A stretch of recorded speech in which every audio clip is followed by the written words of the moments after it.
Olá pessoal, tudo bom?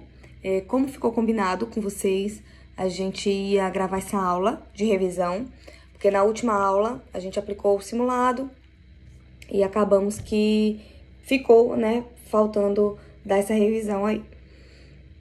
Legislação ambiental, né, educação, legislação e defesa ambiental, essa disciplina ela trata basicamente das questões ambientais, né, precisa tratar basicamente das questões ambientais. Então, lá no início das nossas aulas, eu falei a ementa, falei o que é que a gente iria estudar e falei assim, pessoal, tá fora da ementa, mas eu não vou conseguir explicar para vocês o que é uma legislação ambiental, quais são essas legislações, o Código Florestal, se vocês não entenderem, não tiverem uma noção sobre como funciona o ordenamento jurídico e como funcionam essas leis. E aí foi aí que a gente fez, né, adentrou nessa esfera para a gente estudar a Constituição Federal, né, o que é a Constituição Federal. Falei para vocês, né, que precisávamos consolidar isso. Estudamos os artigos, né, os primeiros artigos da Constituição de 88 e falamos da tripartição de poderes, né? Falamos, o Brasil, ele é dividido em 3 poderes, né? Nós temos o legislativo, executivo e judiciário. Esses poderes, eles são independentes e harmônicos entre si. Um não pode se envolver, né, com as questões do outro, né? Mas eles possuem funções típicas e atípicas, tá? Então, função típica do legislativo: legislar, elaborar e inovar no ordenamento do jurídico, né? Fazer leis, elaborar leis. Mas, atipicamente, por exemplo, ele pode julgar.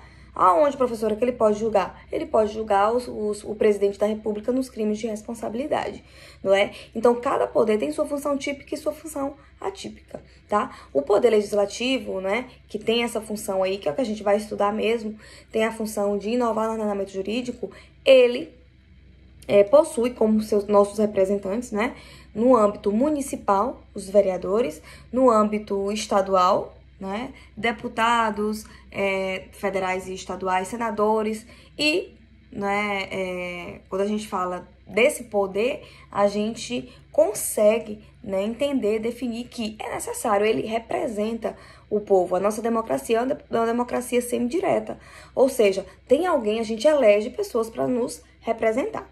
O poder executivo, ele tem a função de administrar a máquina pública, tá? Quem é o chefe do executivo do município? O prefeito. Quem é o chefe do executivo do estado? O governador. E quem é o chefe do executivo, né, no âmbito federal? O presidente da república, tá? O judiciário, o poder judiciário, ele não é eletivo, tá? Então, para que, né, tenha membros no judiciário, é necessário que seja aprovado em concurso público, tá? Via de regra, essa é a regra.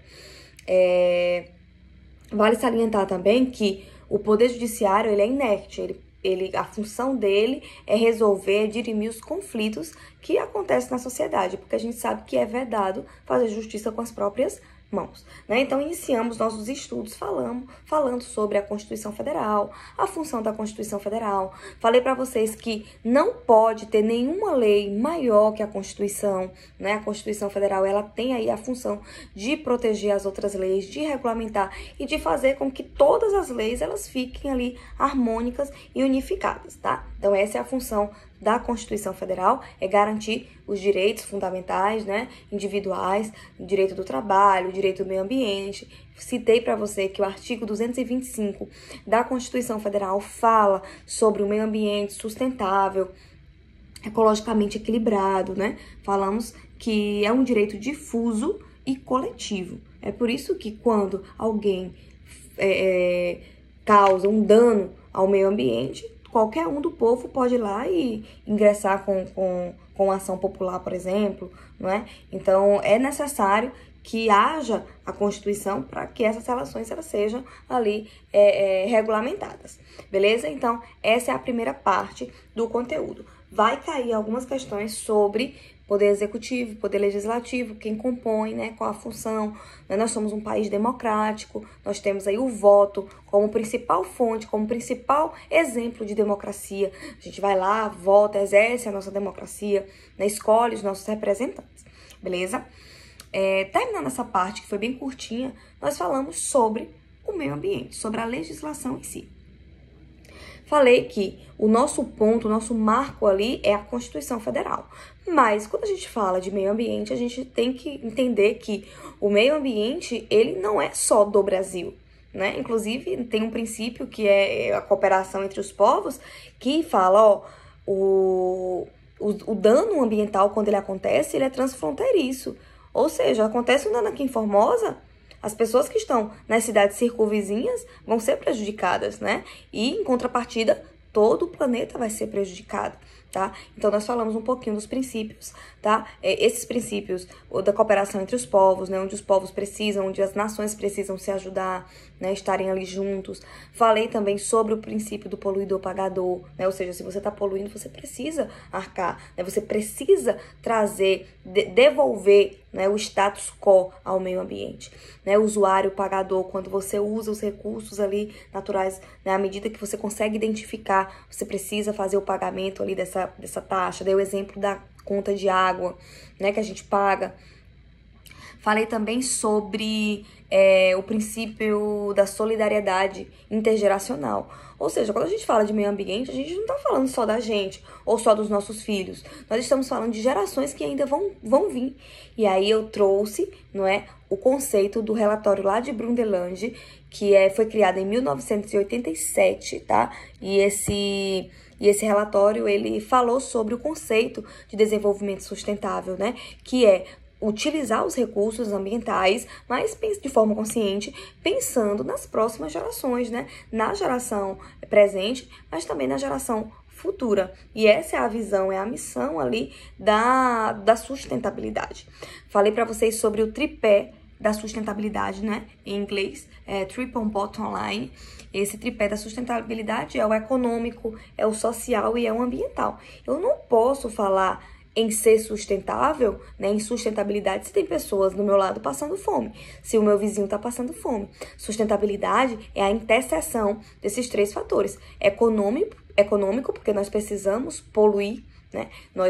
À medida que a gente acorda, que a gente levanta, que a gente abre a torneira, que a gente pega um transporte motor para se deslocar, a gente está poluindo, né? Então, a gente precisa utilizar os recursos naturais, mas de forma consciente, procurando um mecanismo para minimizar essa poluição, esse dano, né? E ter essa consciência que outras gerações vão precisar utilizar desses recursos da água e do ar para sobreviver, certo? Então, falei sobre esse relatório. Esse relatório, ele não é cogente, não é? Ele é só uma inspiração, ele é só, né, uma recomendação, na verdade, é o termo certo, para os países adotarem. O Brasil, o artigo 225, é ipsis literis, o que fala o relatório de Brundtland, né? Então, o tripé da sustentabilidade é esse. O econômico, a gente precisa desenvolver.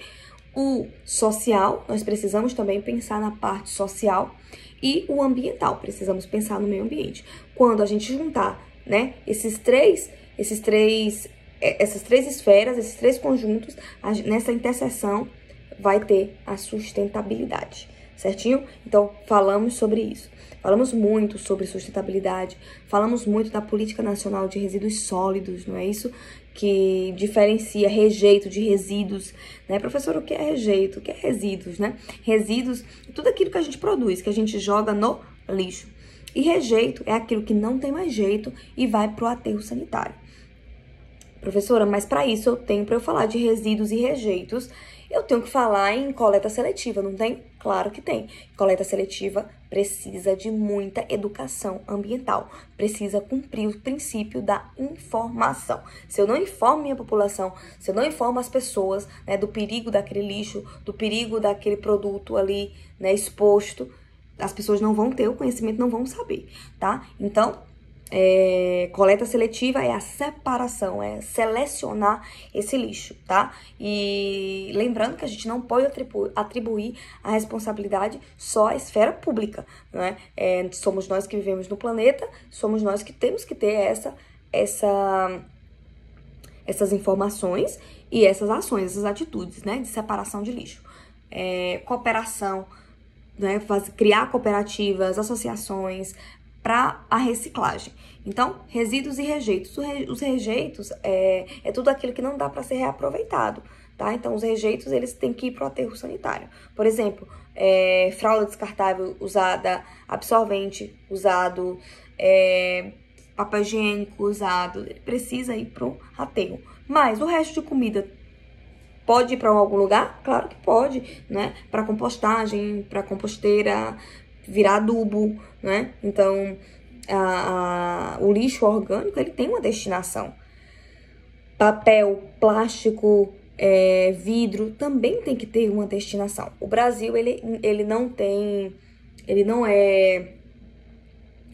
recicla muito, não é muito caro ainda reciclar no Brasil. Mas a gente está caminhando a passos lentos.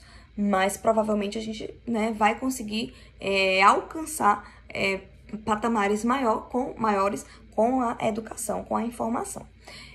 O alumínio, eu até falei para vocês que o alumínio, ele é um bem que é único, né, que consegue no Brasil hoje ser 100% reaproveitado, tá? Então, a prova vai cair questões, as questões da prova, elas são questões discursivas, tá? Então, vocês podem explanar o ponto de vista de vocês.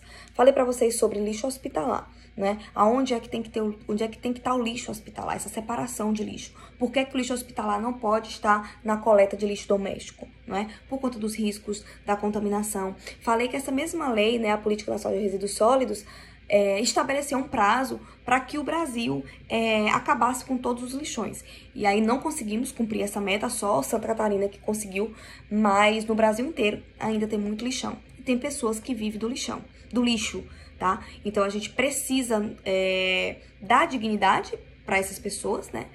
E entender que é o mecanismo de vida delas. E procurar a solução, criar políticas públicas, ações afirmativas, para que essas pessoas possam trabalhar de forma digna, né, com dignidade e com segurança. Eu tô com a prova na mão de vocês aqui, tá? Vai cair também sobre esses princípios da prevenção, da precaução,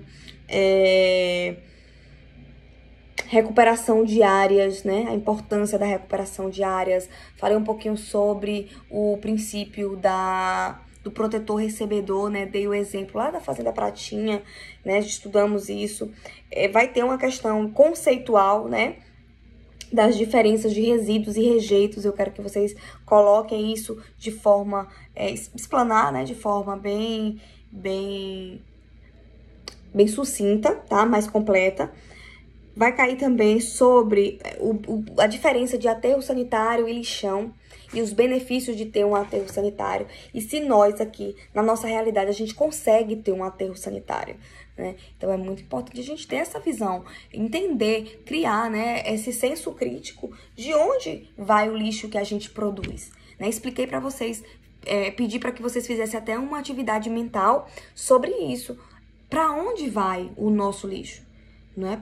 Porque, assim, a gente continua morando no planeta Terra, não é? Então, o lixo, ele só saiu da nossa casa, mas ele continua no nosso planeta. E a gente tem contato com ele. A gente sofre os efeitos desse lixo, desse consumismo exacerbado, dessa obsolescência programada que a gente está vivendo, tá? Então, é interessante que vocês coloquem isso em mente e criem ali o senso crítico para poder discorrer de forma adequada, tá?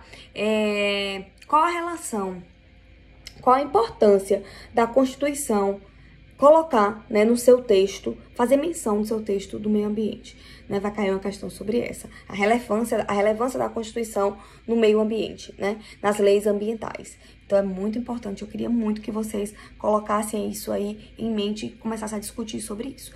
Essa primeira prova, né, nós tivemos um tempinho um pouquinho mais curto e a nossa carga horária ela é pequena, normal.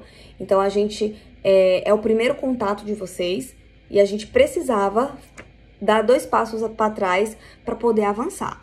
Então, o conteúdo é esse, é simples, é fácil.